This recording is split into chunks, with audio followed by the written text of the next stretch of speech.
Welcome to the ISO, the Gonzaga Nation Media Network. Today's guest, someone that has a ton of media requests.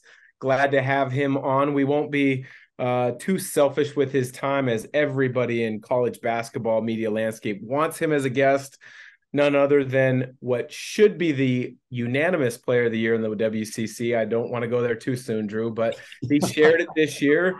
None other than Drew Timme of Gonzaga. Drew, thanks for joining. Thank you so much for having me on. Hey, we're going to have a long, kind of a wide-ranging conversation today. You and I have talked a number of times over the years at practice, before and after, and I've always found conversations with you to be lighthearted and you speak what's on your mind. When you looked at the landscape of college basketball and how awards are divvied up these days, and there's a lot of political correctness. I personally was frustrated for you, as well as my broadcast partner, Richard Fox, on the Chicago State game, that you had to share the WCC award. Now, Brandon Pajemski is a really good player, and I don't want to take anything away from him. What were your initial thoughts when you heard that? Well, I saw Player of the Year first on like the Zags post. I was like, oh, bet. And then later I saw it was a co-Player of the Year, and I was like, I don't know about that one. I'm not gonna lie, he's a hell of a player, but I mean, if you look at like my thing was like, how can I be on like the Wooden lists and all these lists, and then like no one else in the conference really is. So Yep. that was the only part that didn't make sense to me. Not trying to take anything away from him, but I think it's pretty clear cut, I would say. Yeah. No, I would agree, and that's what the thing that bothered me when I saw that, and Richard Fox really went in on it on the broadcast. The fact that you're going to be a three-time All-American, and not to take anything away from him, but there's levels to it, and you've learned this by being in this long enough. There's levels to accolades, there's levels to awards, there's levels, to just notoriety and reputation, and I think you've earned the right to have that award by yourself. That being said, heck of a senior year. Congratulations up till now. I appreciate you. It's been a fun ride for sure. When you look at this senior year and when you announced last year, pretty much, if I remember correctly, you announced maybe with a couple hours left in the time frame to say you're coming back to Gonzaga. The expectations were high. The outside perceptions, they were frustrated at times with some early losses. And I was like, look, this college basketball season is wide open. This team has a lot of room to grow. You guys have put together a heck of a year. You're poised for another big time run in the NCAA in the postseason. Are you happy with where things have been up until now with your senior year?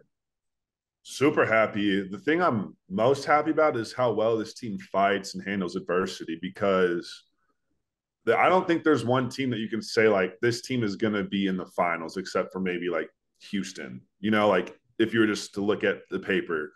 But like it's a wide open year, and we've played some tough games and we've lost some tough games, and we've also won some games you'd probably be like, huh, I don't think like Alabama, I don't think anybody really picked us to beat Alabama by 20 or whatever it was. Like Yeah. it's kind of wide open, and the way that we've been able to fight and kind of just keep battling no matter what happens is what I'm most proud of. And I think that we see that kind of our young team growing up just as the season's gone on. Like you get a firsthand view every game. Like our defense is getting better. Everyone's getting a little more confident with each and every game. Like this is the stuff that like gets me really excited as kind of a vet, you could say. Is just like seeing the young guys really kind of come into their role and get more and more confident within their roles.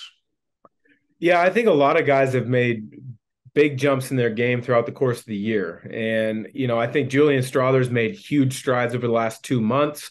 I think Nolan Hickman, had a nice freshman year, but Andrew Nemhart has been a tremendous point guard for the 2 years previously. So much was placed on his shoulders, and Nolan had to grow into it. I thought he's done a great job. Anton Watson still doesn't get the credit.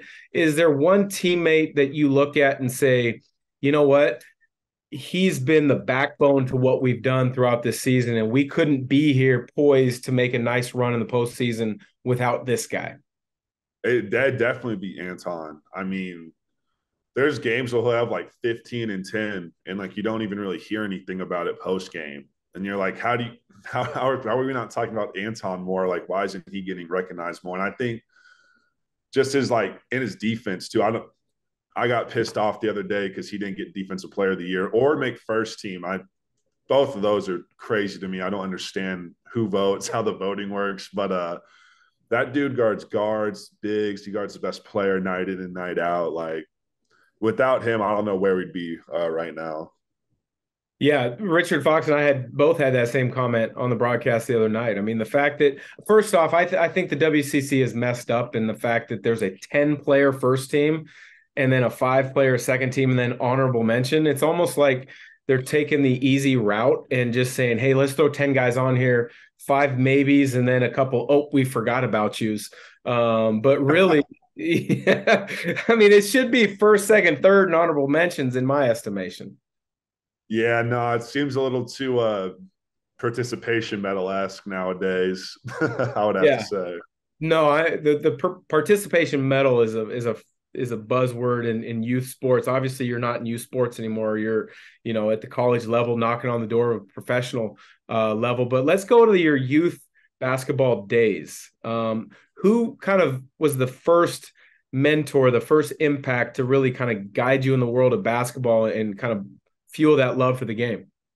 It definitely was my dad. I mean, he's my hero. I wanted to be like him. I used to rock a shaved head back in the day because I wanted to be just like him. And he always would just work me out, and like we'd always watch games together, watch film. Like I just wanted to be him. And then like just through trying to be him, eventually I kind of developed my own love for the game, when I got old enough to kind of understand what I was doing. And that's where it all started for me. So is that who you got your footwork from? Because obviously you probably rewatch games as all good players do, just to learn positives that you did, negatives that you did. Some guys listen to it with volume up, some guys listen to it with volume down. But every broadcaster seems to go back to the footwork and the balance and the patience. Are those traits you learned from him?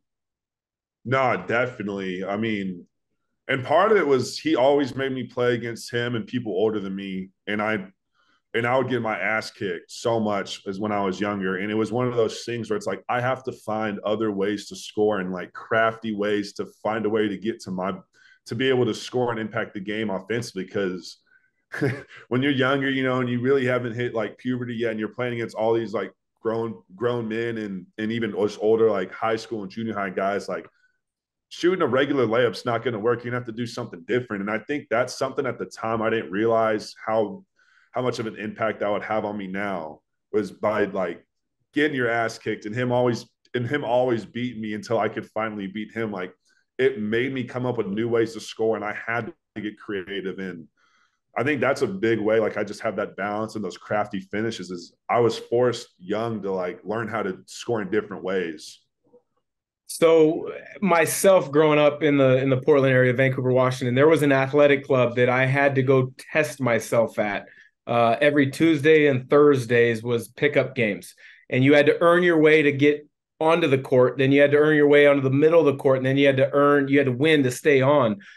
Tell us a little bit about that progression for you. You talked about playing against your dad, some of the older guys there. Was there a court or an athletic club or a park or a community center in Dallas that you used to play at? Yeah, Lifetime Fitness is where my dad and I and my brother always play. Even when I go home today, like during the summers, it's always Monday, Wednesday, Friday at lunch, and then Saturday and Sunday at like 9 or 10. And I mean, there's 3 courts, and it's winner stays, loser gets bumped down, and guys are always trying to get picked up and everything. But that's where I kind of just like really got some confidence too, especially as I started, to mature a little bit around like seventh, eighth grade. I started to finally like grow into my body and really kind of get comfortable with who I was as a player and my body. Like that's really where I picked up my confidence and kind of was like, I was okay on there at first, but then I would go back and play my own age and I'd be like, wow, I'm actually kind of good, like you play against older people and you're kind of average, and you go back to your own grade and you're like, oh damn, like I didn't know I was this good. And I think that's something that was huge too. And like I think that's what I realized. Like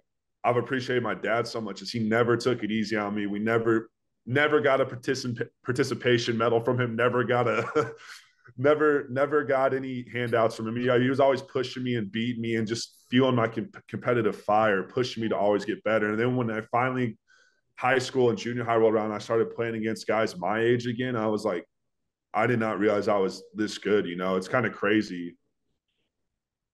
Yeah, that's funny. You mentioned Lifetime Fitness. My place was called Club Green Meadows, and there was guys, high school, college, some overseas pros in the summers. Then you would have the random 50-year-old that just knew how to put a team together. And they would bring the ball up, they would pass it to the right guy, stay in the right spot, and they would be a calming influence. Anytime there was an argument, they would win the argument because they can go back and talk about, hey, the score is really 9-8 because such and such happened 18 possessions ago. Was there a guy at Lifetime Fitness was that kind of mentor to you guys when you played? Yeah, there's always a couple of those dudes out there that just know everything and can always just hold court. And yeah, no, I mean, I feel like that's just a rite of passage when you're playing at like fitness centers like that. There's always at least three of those people there every time. You know, obviously, once you signed with Gonzaga, I kind of followed a little bit of your backstory and then got to meet you as a freshman. Your freshman year, I was down in the Portland area coaching my son's AAU team, and I ran into Jermaine O'Neal, and he said, "Hey, look out for my guy, Drew Timme. Keep a close eye on him. He's going to be all right." And lo and behold, right around that time, as you really, I thought, got comfortable as a freshman, and you started kind of playing extremely well. What kind of influence has he had on your career? And then, are there any other guys from the Dallas area, whether they're former pros or former college guys, that really kind of taken a liking and really helped you out?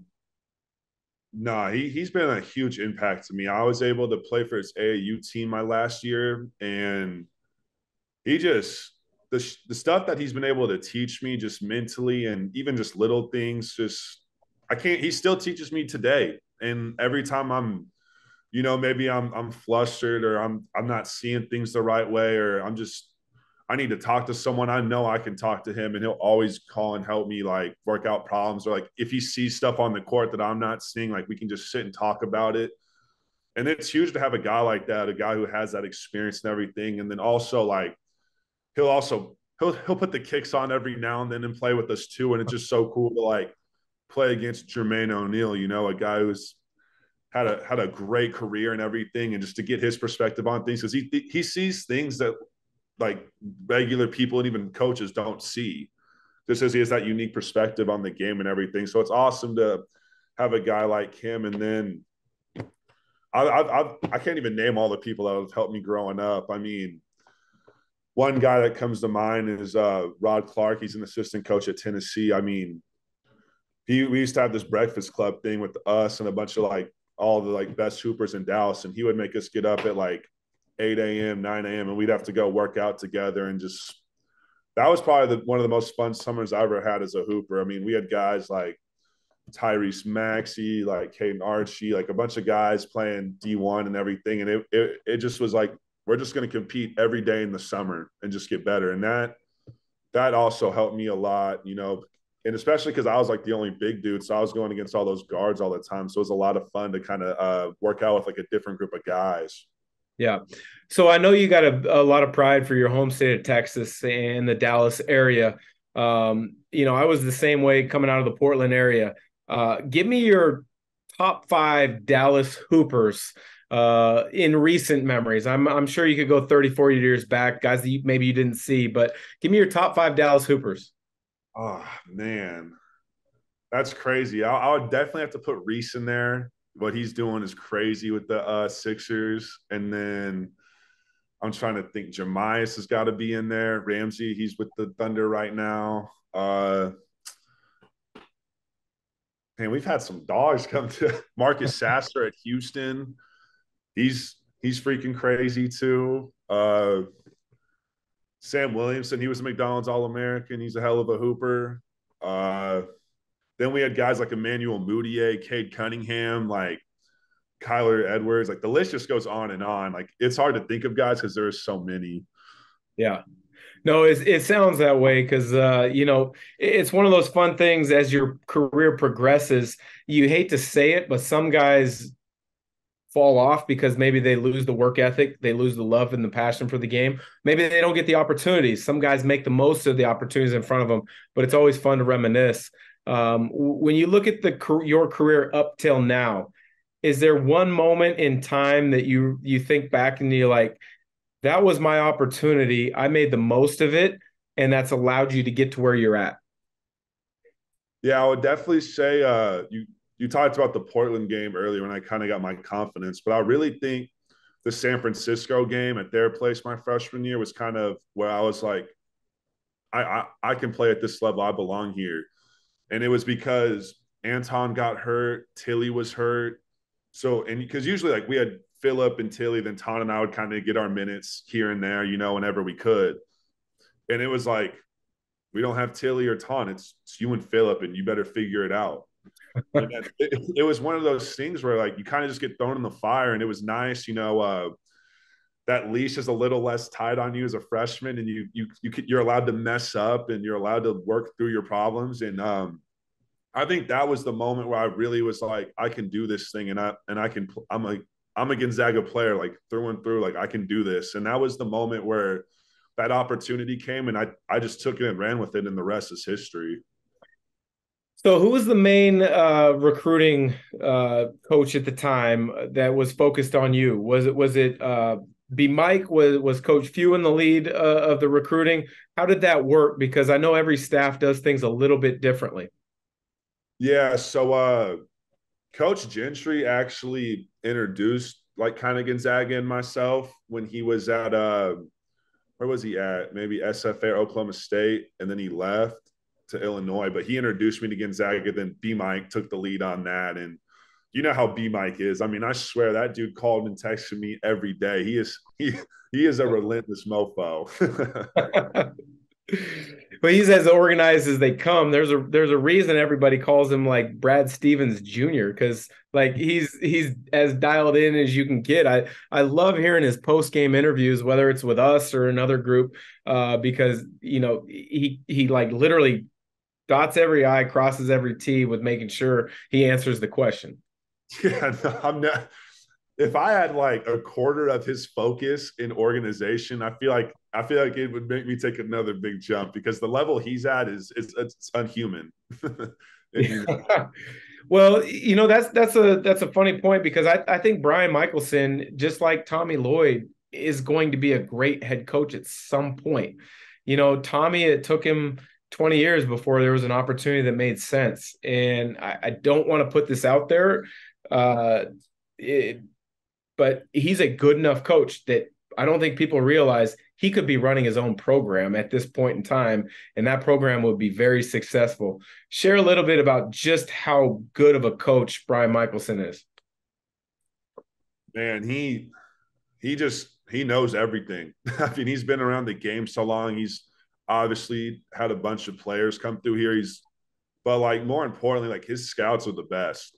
Like when we have like a B Mike scout, we're like, all right, like here we go. Like we're gonna be locked into their sets, their personnel. Like he just knows the game so well, and he's so organized, and he's so smart offensively and defensively. Like he just sees the game differently. And I think when Coach Few decides to hang it up, like there's no better person to take the reins than B Mike. Like he's just kind of been that rock for us, especially my 4 years here. Without B Mike, I don't know how successful we'd be as a program because he's just kind of the wind for our sails. He just always keeps pushing us and moving us forward. He's great because he's even keeled too. He doesn't get too up. He doesn't get too low. He's very analytical in his approach. He's very methodical in his approach. With you, and hopefully you take this the right way. Kind of you show your emotions on your sleeve. You kind of got the mustache deal. You got when you hit a floater, you go like this.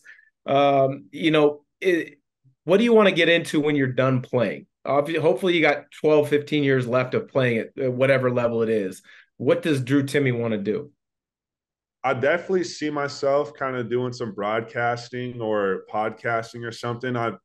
I really like the social aspect of it, and I kind of like what you've done actually. Like you get to call GU games, like that's pretty fun. Like to call call games for your alma mater, and then even like I saw you doing the UW game the other day. I didn't even realize you were with ESPN too. So like kind of just your career path, honestly. Like it seems fun. And then that way, like I can coach my kids' games and stuff. And like it's kind of like having a job, but it's kind you know what I'm saying? It's kind of more for fun than an actual job. And that's kind of what I see myself doing, hopefully after a long career. Yeah, I mean that's one thing that, and we can talk off camera later on this. You know, the beautiful thing about the broadcasting career is you don't take the wins and losses home with you. You know, I think the worst that's happened to me is I've had some random fan on Twitter blow me up for stating a statistic wrong or making a mispronouncing a last name. So that's about the worst that happens with that. Or a bad top five list, as we learned the other a couple of weeks ago. Yes, yes. You know that's actually on my list of questions I wanted to ask you about. I'm not going to put this on you as far as give me your top five because I screwed that one up and I screwed that one up badly. Give me the four Gonzaga players that you want to play around you. Not necessarily the best, but that would be the best to put your team in a chance to win. Ooh. All right. Well, I'm definitely taking Andy as my point guard. I'm gonna take you and Corey as my shooters. Need some. If we space the floor like that, it'd be crazy. And Yep. then I'm gonna take my man Ton for defense because he's a lockdown guy. So that's my Is five right Ton is Ton heading out right now? You just want to throw in a word on that? Hey, man, you know what I do? That's all I need to do. We got scores, you know. I'll be on the defensive end. So hey Tom, before you leave, because I know you guys got the meetings and different things, give me a unique story about Drew because you've been close friends with him for 4 years now. Give me something that the average fan wouldn't know or wouldn't expect to hear. Man, PG. I would just say like the weirdest thing I seen Drew do is like he's been doing this since freshman year. Like he twists his ankle and he just starts stomping. Like What? never seen that. Like you just start stomping on the ground. I'm like, Drew, what That are you is doing? weird. Yeah. But he says it helps him, so you know I don't judge. But Wow. Stomping on your feet with a sprained ankle. I like it. Well, like if my ankle's sprained and like it hurts, like if I stomp my leg, it kind of makes it go numb, and the rest of my leg, you know, I like the rest of my leg kind of goes numb. So like it kind of helps me forget about the sprained ankle. So it kind of gets the blood pumping there faster. None of this has been backed up scientifically, Yeah, but like I wouldn't imagine it has been. yeah, it's my own science. It helps me. Like anytime you see me stomp my like foot in the ground really hard, it's because I rolled my ankle or something. Wasn't there something along the lines of I thought I saw something on Twitter. Someone was complaining about some red shoes that you threw away earlier this year. Is that right? They now people were wanting me to get rid of those because I've worn those things to the ground. They were falling apart. The like stitching was coming off, and I was like, my agent, my mom, like all my people were like, stop playing in those. Like those things are ugly. Like you've outworn them by a lot of games. And I'm like, I've got so many buckets in these shoes, like the sweat equity in these shoes, you can't pay for it. Like I need them. And I had a proper sending off game. I think it might have been around the San Fran game at our place where I was like, all right, these are retired now. So how do you retire those? Because if I look back, I've got a pair of shoes on my back here from my NCAA tournament. My junior year, I got a pair from on the other side here. My senior year in the NCAA tournament in my office. Do you burn them? Do you throw them in the garbage? Have you saved them? What do you do with those? So the pair of Kobe's I have from my sophomore year, I have those hanging up in our family game room. We have like a little like old school scoreboard in our like where my brother and I hang out with a bunch of like our trophies and stuff. And I have those sitting up there. And those red shoes I have are chilling right now in the locker room, but those are going to be making their way home too, just because a lot of buckets and a lot of memories in those. Absolutely. So give me your favorite pair of shoes all time outside of those shoes. Are you a Kobe guy or a Jordans? I know with being a Nike school, Nike Elite, Gonzaga, you probably can't say you're, you know, Harden or a Dame Lillard shoe, right? Yeah, now I'm not gonna lie.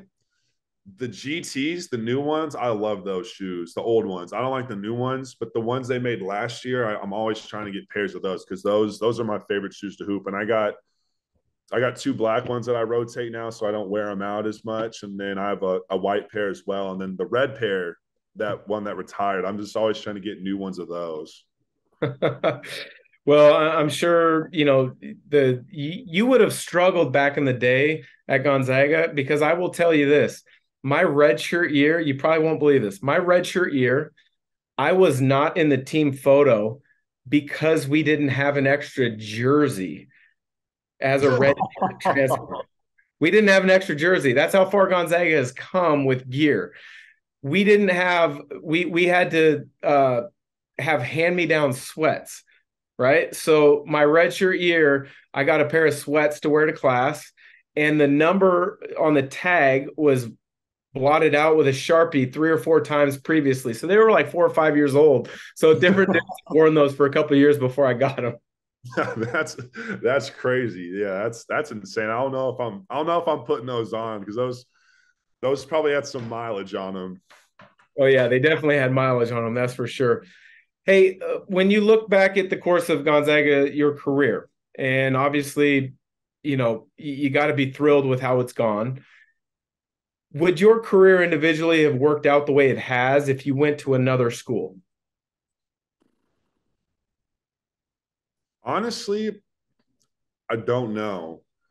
I just think this system and what coach and how coach has us playing fits me so well. I think like I think I'd be good at any school just because of who I am as a player, but I feel like the level of success at this high of a level is due to the school, obviously, just because of how we play and just how I'm able to play within our system. But I think I'd be all right at pretty much anywhere else, but not near as here as I would as somewhere else. I love the honesty with that because, hoopers hoop. You're going to find a way to be successful wherever you're at. But guys that are in a situation that fit them perfectly also understand it's a perfect match on both sides. And I think, I think Gonzaga has been a great fit for you. You've been an unbelievable fit for Gonzaga. When you look at the state of college basketball in general, when you look at that, is there a matchup that you wish you could have had over the last 4 years at Gonzaga? Do you wish you could have played against Duke? Do you wish you could have played against another program? Mm. I'm not gonna lie, I always wanted to play SMU because I remember my first time ever watching Gonzaga play was when they played at SMU and SMU won, and I was so happy. But I was like, my dad and I were like, hold up, like this is a nice school, like the way their bigs play and everything. I think Wiltshire, it was Wiltshire's year Yeah. maybe when they played, and we were like, this, like we need to watch this school. We like how they play, but we were excited SMU won. But like that was the first time I really got wind of like Gonzaga, and I'd love to play there, especially because it's like 15 minutes from my home. But and that was like my childhood school as well. That I'm like I was their biggest fan growing up. That's one of the best college basketball arenas that I've been to. If they would get it going and they could get a crowd there consistently, that would be a tremendous home court advantage, I think. What do you feel? Yeah, no, I kind of it's not the kennel, but it's kind of like the kennel where it's smaller, but they're kind of everyone's kind of right on top of you. And I mean, I remember in high school, I'd go to as many games as I could just because it was so fun. My like sophomore and junior year, just because that place, that's when they had that really good team with like Nick Moore and all them that would always they called it the Moody Magic, and that place is rocking every night. And it kind of flickered out that fire in there, but when they had it going, it was a crazy place environment to be in. College basketball is wide open this year. Obviously, ESPN Game Day was at Gonzaga the last week. There's been tremendous games all across the college basketball landscape this week. How much of it do you watch on a nightly basis, or when practice is over, you just try to get away and hang out with your teammates and just clear your mind? I will say I do like to watch my friends play. Like watching them play is a lot of fun. That another Dallas Hooper, Jalen Wilson, I forgot. How could I forget? That's Right? Yeah. my homeboy. But there's another one. But like watching Kansas play, Oklahoma State play, like where a bunch of my friends play, or even SMU, like I always, if there's a game on, I'll watch it. But a lot of the times, like Ton and I, and we're on the Xbox playing FIFA or COD. So if we're not on the game, I'll put one on if there's some good teams playing. So you mentioned a lot of video games. What about the casino? You got a nice commercial package with Northern Quest. Years ago, Coach Few banned my teammates and I from going out to that casino because we were playing too much craps. Do you have a casino game of choice at Northern Quest? What I like to do is I like to pull out probably like 300-400 bucks, depending on how I'm feeling. And I'm like, if I lose this amount of money, I'm fine with it. Yeah. So what I do is I put 100 or 200 on black on the wheel. And if that thing hits, I'm like, it's about to be a good day. And if it misses, I'm sad, but I'll still gamble. And I'm typically that or blackjack, I would say. I really like blackjack a lot, or hold'em. How hard has that been to manage with the new NIL rules? The ability that, hey, Northern Quest is a tremendous partner to Gonzaga athletics. They're a tremendous partner for you. Walker's Furniture, I think, is another one for you. How hard is that to manage as a student athlete? Because you still got to get your focus of basketball in, you still got to get your focus of schoolwork in, but now you can have these other entities pulling away for your time. How has that been for you? It's a lot. I mean, it's crazy. Like it's a lot of time. And even like Sundays when you get your days off, like you have an 8-hour commercial day, and it's like, all right, I guess I don't get a day off anymore. But without my mom, I don't know how I could balance everything. Like she helps me run my social media. She helps me make sure like I'm doing my schoolwork. Like she's my everything manager, basically, like the unofficial title. Like she helps organize me because I'm a pretty spur of the moment kind of guy. I'm not a good planner or calendar guy, but she helps me with that. Like it's a lot. And I think the hard part about it is like you got to find someone that will help you balance it all, because you can't balance school, basketball, and that together. It's too much to ask for of one person, I think. Yeah, it's a lot. That's for sure. Especially with someone like you who's got as many people pulling you in different directions as you, I'm sure you have. 8-hour commercials. Come on, you can't knock those out in one take. You would think. I mean, sometimes I get mad because I've seen my commercials pop up on TV just because we're up north, like the Northern Quest commercial. I'm like, I remember when we filmed this one, and they were like, we need 20 more. And we ended up using the one before all the 20 extra ones that we took. It's crazy. It doesn't matter if it's the one or not. You're going to take at least like 20, which is, I have a newfound appreciation for acting, I guess I could say. So I'll give you a quick heads up. I did do a commercial after my rookie year with the Hawks. I did one with Guy GMC out in Liberty Lake. They had a Hummer dealership at the time.